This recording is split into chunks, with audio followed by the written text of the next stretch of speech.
Juan Antonio de Castro, doctor en Economía y exfuncionario de Naciones Unidas. Muy buenos días. ¿Qué tal? Buenos días. Bueno, pues nos despertamos de nuevo con una semana que ha estado repleta de tensionamiento, de retórica y de discusiones, ¿no?, sobre Occidente y Rusia, y el Ministerio de Exteriores ha dicho mismo que la OTAN se está preparando para la guerra con Rusia. Comenzábamos la semana con Putin y el ministro de Defensa advirtiendo cómo hay que prepararse para ese conflicto en 10 años, y Zelensky ayer en ese Consejo Europeo pidiendo la unión de Estados Unidos y de la Unión Europea para poder hacer frente a Putin y acabar con la guerra. No sé ahora mismo cuál es la situación y a qué nos estamos enfrentando. Bueno, pues nos enfrentamos a actores que están actuando, que están llevando la batuta de manera muy diferente. Trump, por supuesto, arremetiendo y pareciendo que va a llegar en su momento a establecer una paz en la que, por supuesto, Zelensky no cree más que si lo hace al lado de Estados Unidos. Bastante deprimente la posición en este momento en la que se encuentra Europa, con unas declaraciones de la señora Kallas, la nueva representante para Asuntos Exteriores de Europa, que se atreve a lanzar un discurso absolutamente belicista, como yo nunca lo había oído. Es muy curioso ver del lado de Estados Unidos una cierta retención para ver si podemos llegar a una situación de paz, y ver del lado de Europa, por el contrario, una escalada belicista, de decir esto no se puede parar, hay que seguir apoyando a Ucrania a tope, hay que ganarle la batalla a Rusia. Curioso porque además está presentando la señora Kallas una postura que es bastante más belicista incluso que la del propio Rutten, que cuando habla Rutten ya no habla de que se le va a ganar la guerra a Rusia. Lo que habla Rutten es que hay que estar fuertes para llegar a la mesa de negociación.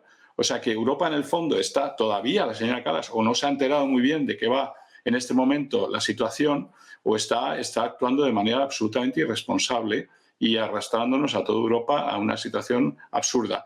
Estados Unidos nos ignora en este momento para lo que puede ser la posible negociación. Zelensky de la misma forma. Y Europa sigue siendo digamos, el portavoz de un belicismo que no llego a comprender, cuando todos estamos hablando, todo el mundo está hablando de cómo podemos llegar a sentarnos en una mesa de negociación. El propio Putin ayer, que está dispuesto, sí, está dispuesto, todos están dispuestos, y Europa ha seguido. Eso me ha extrañado muchísimo las declaraciones de Kallas en particular. Precisamente en medio de esos discursos, lo que sin lugar a dudas se va colando es la inminente llegada de Donald Trump. Desde el propio discurso de rueda de prensa de ayer de Vladimir Putin, anunciando esa disposición a hablar con el republicano, señalando que tampoco es que hayan hablado, de alguna manera desmontando esas informaciones que dirían que sí había hablado, justo tras conocerse su victoria, pero en un momento en el que además ha dicho, sí, los planes de Trump para Ucrania son interesantes de estudiar, pero señalando sobre todo que está dispuesto a hablar, que dependerá de lo que haga esa administración, y por otra parte que Ucrania es que no quiere negociar. No sé hasta qué punto, a la hora de decidir lo que va a pasar, qué peso, quién pesa más ahora mismo, si va a ser la propia Ucrania o cuál es la lectura. A ver, por mucho que quiera ver de manera muy positiva a Zelensky la situación, la realidad es otra. La realidad en el frente es que la victoria por el momento está siendo absolutamente rusa. No hay visos, pero ni por el propio Rutten, de que pueda haber una victoria de Ucrania apoyada por la OTAN en el terreno, con lo cual estamos el que tiene en este momento, como hablábamos ayer, la posición más fuerte en este momento es Putin, que puede esperar. No tiene ninguna prisa para sentarse, puede anunciar como ayer que está dispuesto a hacerlo, pero realmente los que deberían de tener prisa son más bien los Estados Unidos y Ucrania por el desgaste, no solo ya en vidas humanas que todo esto está teniendo, sino también para la propia Europa y el impacto que tiene toda la situación bélica que estamos viviendo sobre la inflación, sobre las presiones inflacionistas que estamos notando y sobre las posibilidades de llegar a la paz, ¿no? Todo esto afecta económicamente al mundo. Es ridículo pensar que las decisiones precisamente del petróleo que no va a pasar por Ucrania, a partir del 1, creo que es a partir del 1 de enero, esta decisión va a afectar a los precios del petróleo y por lo tanto a la inflación. Entonces los mercados se van a sentir muy afectados. Todo esto no le conviene a Occidente. Realmente lo único que puede convenirle a Occidente en este cambalache del petróleo, del gas, perdón, que pasa por Ucrania y que no va a pasar, es que Estados Unidos va a coger gran parte del mercado. Lo ha hecho desde el día del Nord Stream. El día del Nord Stream fue el comienzo del gran negocio para Estados Unidos de venta de energía hacia Europa. Y nosotros seguimos ahora, en lugar de comprarle a Rusia, le compramos a Estados Unidos. Aquí hay ganadores económicos, hay perdedores, pero parece que no acabamos de enterarnos aquí. Mirando precisamente en esos discursos como hacia dónde puede desembocar el conflicto, de manera constante hemos visto, y lo ha dicho a lo largo de las distintas intervenciones de esta semana Vladimir Putin, cómo la OTAN, como Occidente, ha ido rebasando líneas rojas, y ahora en las últimas horas hemos visto como Financial Times decía, ¿no? Que el Reino Unido está contemplando el envío de efectivos suyos a Ucrania para entrenar a militares. No sé ya el hecho de trasladar, porque siempre se ha dicho, bueno, hay tropas francesas, pero el hecho de realmente enviar allí, además están esos misiles que se están usando, que con larga distancia necesitan, ¿no? También ese botón de las propias responsables militares británicos, ¿cómo puede complicar aún más el escenario o cómo puede reforzar los argumentos de un lado o de otro, tensarlo? Yo creo que estamos llegando a una situación de locura, ¿no? de irresponsabilidad de los países. Estamos de acuerdo que ese hostigamiento, más que otra cosa, que realiza el Reino Unido, o de bravuconadas, de voy a mandar al ejército, vamos a poner allí, vamos a ir a por ellos, todas esas bravuconadas son para reforzar la negociación. Está bien, vale, pero muchísimo cuidado porque estamos traspasando líneas rojas y puede haber un momento en el que cometamos un error. El gran problema de lo que se está avanzando y de tanto misil balístico y de 5.000 kilómetros y demás, pues que cometamos un error en un momento dado de un lado o del otro y que esto no tenga freno. Ese es uno de los grandes problemas. Por eso quizá la esperanza que todos tenemos de que la llegada de Trump cambie algo en una situación que no nos lleva más que a una continuación de la guerra, ¿no? Entonces yo creo que ahí tiene que estar esa esperanza y por supuesto sí da la sensación de que Putin estaría dispuesto a hacer algún cambio en cuanto a posibilidades de sentarse en la mesa de negociación. Luego ya lo que salga de allí, como hemos hablado siempre, lo que salga de allí va a depender muchísimo de si falla esa negociación. Si falla esa negociación, como repito, el que tiene la posición más fuerte es Putin y podría imponer un montón de reglas, incluso levantarse de la mesa de negociaciones o no llegarse a sentar. Esa es la situación ahora, yo creo.